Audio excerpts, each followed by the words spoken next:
sagutin natin yung voice message. May voice message sa akin si madam. Ano pa 'to nung Thursday pa. Kaya lang hindi ko na ngayon ko lang napakinggan kasi busy ako. Sabi ni madam may jowa siya na Muslim, tapos nahuli sila ng asawa ng Kaso yung asawa ng may sakit na, may sakit na cancer sa ano niya, sa kanyang harapan, okey. Tapos nahuli sila galit na galit daw nag-iiyak. So, kinausap daw niya yung kanyang jowa, sabihin maghiwalay na sila kasi nga naawa siya dun sa asawa. Tapos sabi ni ma'am gusto rin niya humingi ng tawad dun sa babae, dun sa asawa para humingi ng sorry kasi nga nahuli sila na mayroon silang relasyon. Ayan, so medyo mahirap yung kalagayan mo ma'am kasi yung sitwasyon ng babae ay talaga nakakaawa.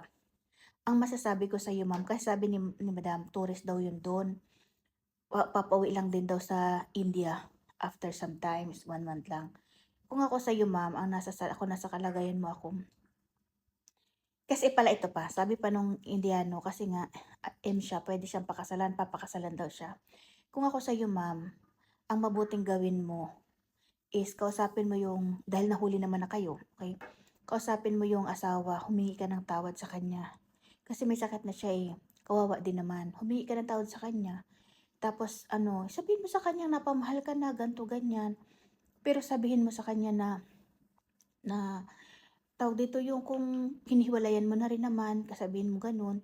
Kaso ayaw pumayag kung okey lang sa kanya na maging pangalawang asawa ka, gano'n. Puwede naman yun ma'am, basta bumaba ka makapag-usap ka sa kanya, humingi ka ng tawad kasi para naman malubag-lubag din yung kanyang loob, okey? So, hindi naman talaga mahirap mahalin ang mga Indiano kasi ganyan talaga sila, mababait ma'am.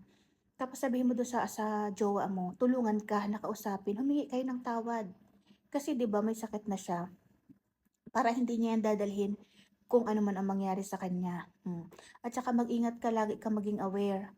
Kasi ano, yung sinabi ko diyan, meron silang mga ano, baka sa sobrang galit magawan ka ng itim na mahika.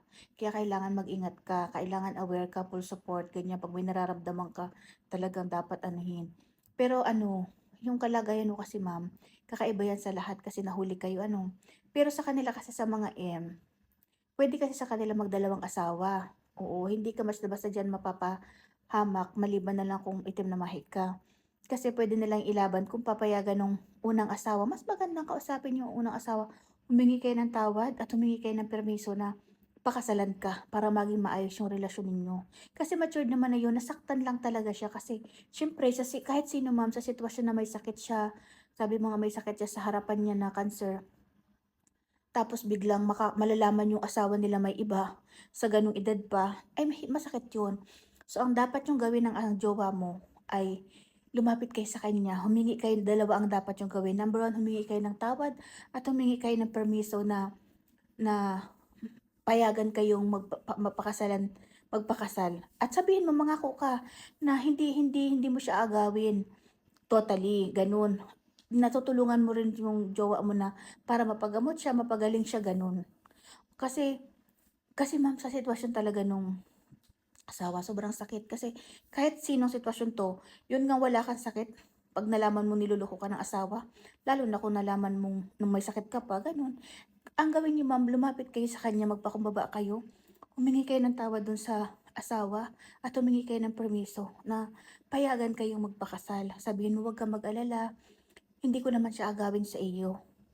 Hindi ko ano, katulong niya ako sa mga ano sa iyo." Gano'n. Gano'n lang ma'am. Pero siyempre kausapin niyo siya ng maayos para hindi rin naman kasi nagmamahalan din naman kayo, 'di ba?